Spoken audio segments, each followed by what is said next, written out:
Dans la gestion de mes articles, ce qui est important, c'est de les organiser. Évidemment, un blog avec que des articles mis comme ça en vrac, c'est pas très lisible, c'est assez compliqué. Donc moi, ce que je vous conseille de faire fortement, c'est d'utiliser des catégories. En fait, ce sont des étiquettes qui vont pouvoir classer les articles de blog en fonction de leur thématique. Donc je prends un exemple. Ici, donc c'est toujours l'exemple de Sylvain. J'ai des catégories bien à vendre, bien vendu, et aussi, non, il n'y a pas d'autres. Mais par exemple, on pourrait très bien mettre comme exemple actualité immobilière ou actualité du village, peu importe. Ce que je vous conseille donc de faire, c'est donc d'aller dans cette partie article et ensuite d'aller dans catégorie.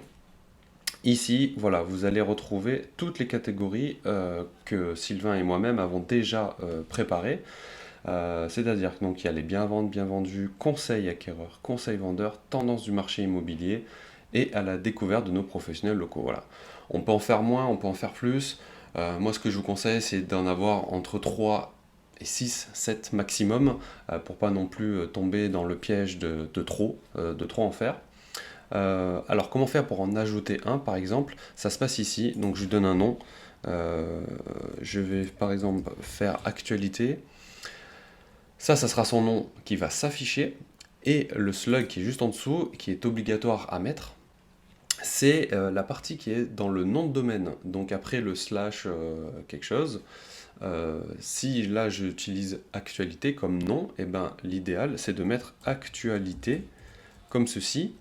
Alors la règle d'or dans un slug, c'est pas de majuscule, pas d'accent, pas d'espace.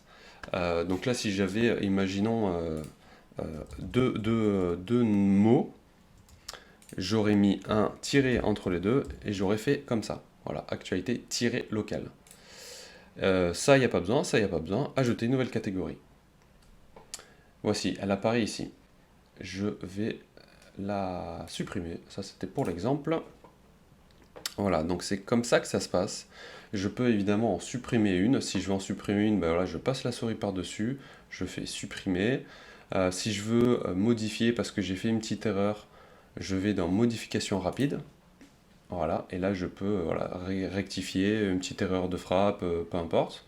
Et évidemment, j'oublie jamais d'enregistrer, donc mettre à jour. Voilà pour le réglage des catégories.